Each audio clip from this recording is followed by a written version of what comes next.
All right, so we're going to go to enlarge the conversation here. We have some respondents. I'm just going to take first speakers right and just say we are able to do things, and when I say we, I mean you all, that we couldn't have done a year ago. That if you'd have told me that you could do as engaging performance on Zoom as you did this time, I would never believed it. And so it's cool to see that people's artistic ability and approach in this new medium has really gained energy. But we're going to listen to 5 different panelists just to remind the other people so you know when you're coming in. Megan, you're first, then Peter, then Elizabeth, then Sarah, then Nathan. Thank you all for being here. Like 4 or 5 minutes, and I'm hoping you'll self-monitor. Yeah, I'm gonna literally set a timer because I could talk for literally forever. All right, I'm gonna start now. I'm gonna sort of go in order with like thoughts I had through each, with the understanding that I think all of your presentations in every flavor were great. I saw a lot of comments being like, I like this one more, I like that one more. I am not gonna have a judgment value. I think they were all great. And these are things that came up in rapid fire. So my first thought that I sort of had going into this prior to um, any of your performances is the question of not only are we dealing with this question of ancient versus modern or storytelling versus theater, but we're also thinking about ancient versus modern storytelling and drama.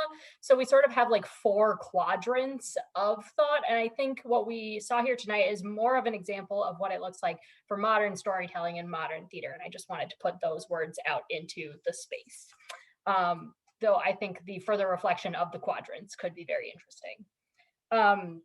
The thing I was struck with, and this comes largely from and I think Richard Swanson's work with sort of actors, and I would be super, and I know we're like all in our own houses by ourselves and our pets, but I think the theatrical tellings would have been cool to see theatrical tellings with at least a bonus friend actor or teller, because I think a lot of you, and by a lot of you, I mean all 3 of you, sort of when you were doing what I would qualify as the more theatrical telling, had sort of like you'd embody the characters in like very like, we are this character, we are that character in very specific ways, that I'm like, oh, I almost want that to be like someone who is not you.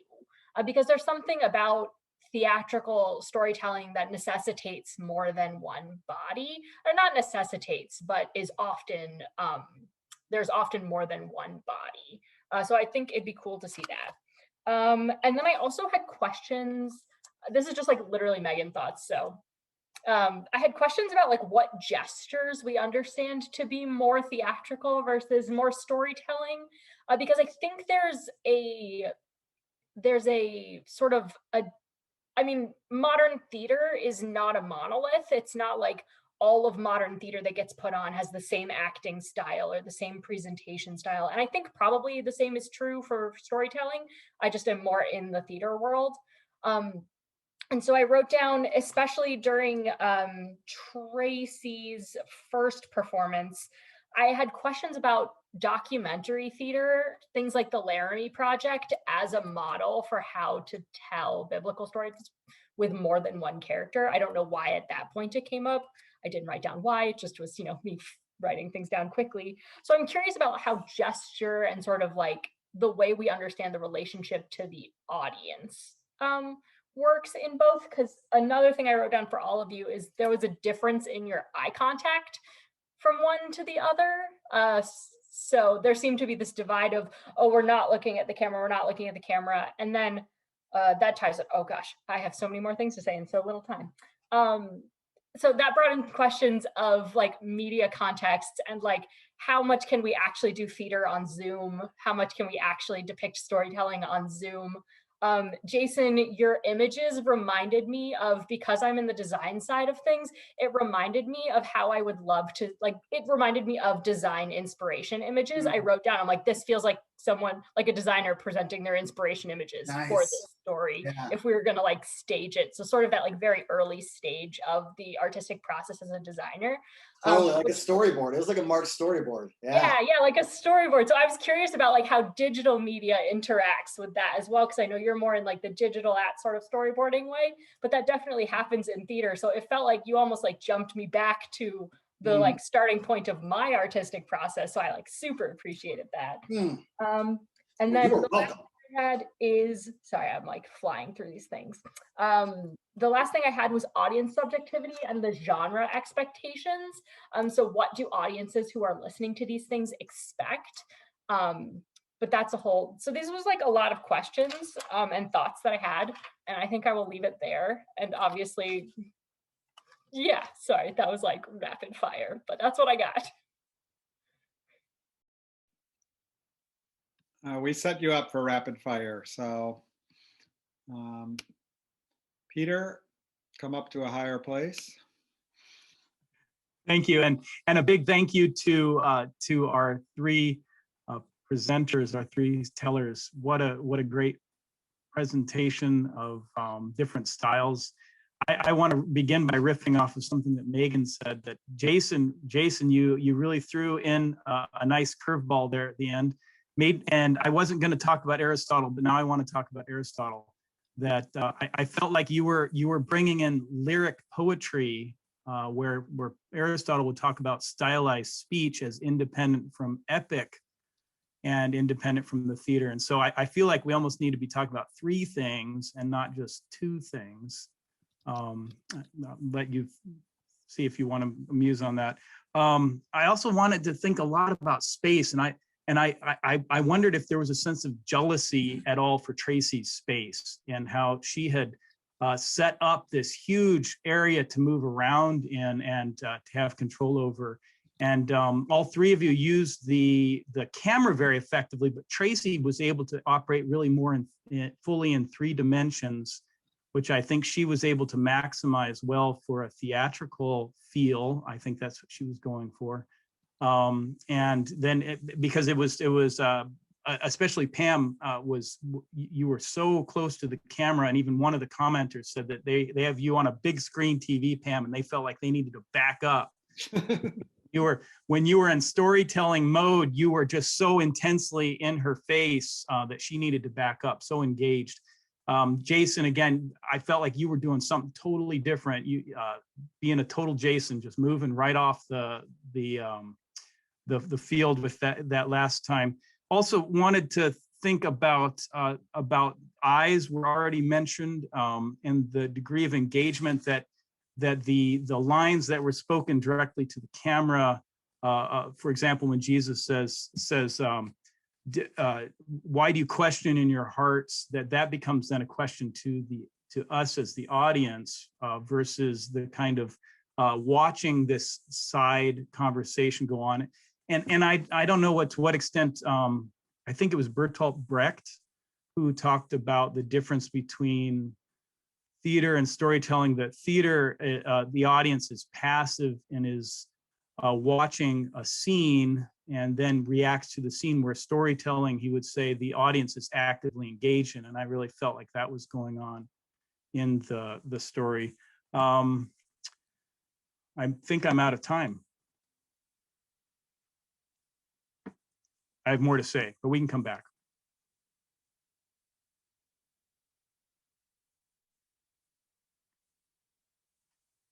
I don't know, given scholars, time Elizabeth things. Brothers Melvin, there we go. You're up. Oh, I'm still processing. I am out of my league completely. I'm a biblical scholar, a Markan scholar, and so I was very interested in Markan stories, but I could not stay in the story.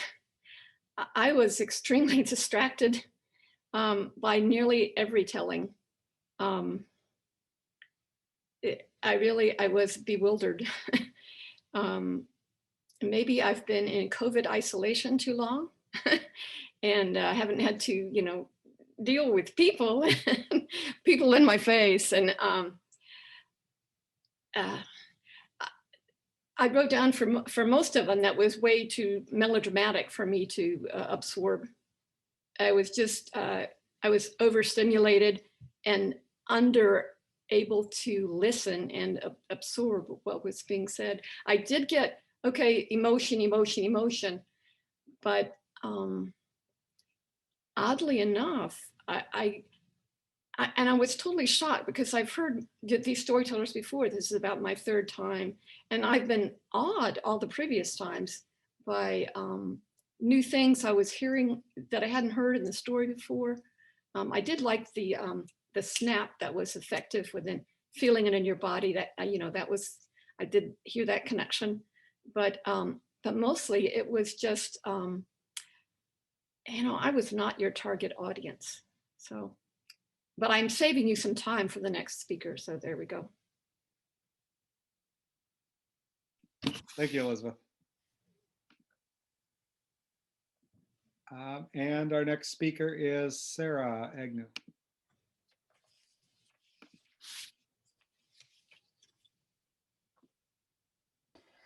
Okay.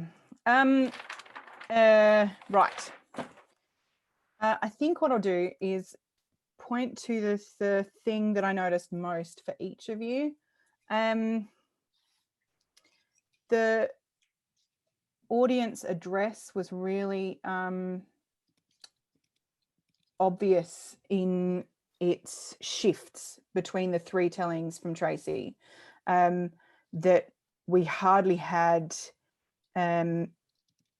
any eye contact or like direct address in the first telling, and then it was a mix of addressing the audience and addressing characters between themselves in the middle one, which I think was Tracy's synthesis of the two approaches. And then the third one was almost entirely audience address. And I think Tom mentioned at some point in the comments the effectiveness of audience address at various points in each of the tellings. It draws you in. So we were implicated in that middle telling of Tracy's in particular. We were implicated when Jesus tells the man his sins are forgiven and to get up, and when the scribes are addressed. So that was one thing I noticed. Tons of others, but I'm just going to stick to one each. Pam, Elizabeth noted emotion. Yeah, the emotion was really interesting for me for Pam's telling, both of them. That in the more theatrical one, we got the emotions of the characters, I think, foregrounded. And in the second telling, we got more the storyteller's emotional response, which was more of, I guess, if I'm following my own embodied performance methodology, that was an interpretation that in a different way. But it was more obviously the storyteller mediating it, which strangely I found in this instance drew me in further and more effectively. So that's interesting. And Jason, your voice carried emphasis and meaning in both, but again, I think it was somebody interested in your choice not to look at the camera at all when we had the images, which then actually made me look at the images more. Good. Because you weren't engaging with me, so that was effective. I'm sure that was a deliberate choice. It pushed me towards the images, and as Richard Swanson noted in the comments, they were a visual commentary, which somebody else noted would probably take several viewings to really understand the meaning of that. But the impact in the moment meant that I noted particularly that final image, or the final two, the regaining sight with a mirror, a window. Yeah. that you couldn't actually see clearly, and then the final image is this opening up and a real visual comment on what it is for Jesus to open our eyes. So those were the main things I noticed. Thank you. Thank you. Thank you. We're gonna hear from Nathan next. Give him the spotlight. Hey, everybody. Can you hear me here?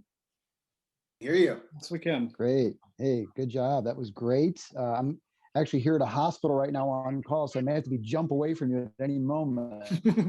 But I have been with you this whole time and have been super impressed with the storytelling. I'm going to come at it this way from oral tradition, which kind of gets at this. And I really like and analysis. And for me, that's where storytelling comes in, where the audience actually responds and has parts to do things. And so I was kind of a little bit drawn. I mean, I'm drawn to all of the different approaches. I loved Tracy banging on the door with her shoulder, trying to get in. That was really cool in the two. And then the third one didn't do that. I like the narrator kind of being a little more neutral in some ways. It reminded me of that kind of tradition that I'm kind of familiar with, watching a storyteller just really tell a story right to his audience and the audience responding. So, like they're all good, but I do think actually creating our own tradition now on Zoom and that kind of thing. And so Pam has done such a great job kind of leaning into the camera there to help us see that, she's literally talking right to us. And so that I was really drawn, of course, to the snap. That was powerful in both of her tellings. I really thought the Talitha Kum in the second telling, because to me, that's the part of that text that has meant a ton in terms of the exegetical work that's been done from marginalized communities, like in different contexts. And that Talitha Kum has been such an important piece. And it just was so powerful when she spoke that, especially in the second one, though. I mean, the first one was also great. It just, for whatever reason, I guess that eye contact via Zoom pulled me in there. The third telling, Jason, I mean, you're understated in comparison to your two predecessors there. I love that he's calling you and you're kind of banging your head back and forth. That was cool. And I was really pulled in by that image on the train. Those three people, I don't know if they're the underground subway. Yeah. I mean, that was like arresting to me. I'm not sure exactly why. I mean, it was maybe the point in the story, but I was drawn in from there. And I couldn't get that one out of my mind. So, and thank you, Megan, for the quadrants. I think that was really helpful. I just would add in sort of this notion that we are in our own traditions that we're creating as we go. And so anyway, that's sort of my thoughts, guys. Great job, everybody. That was really cool. Thanks, Nathan.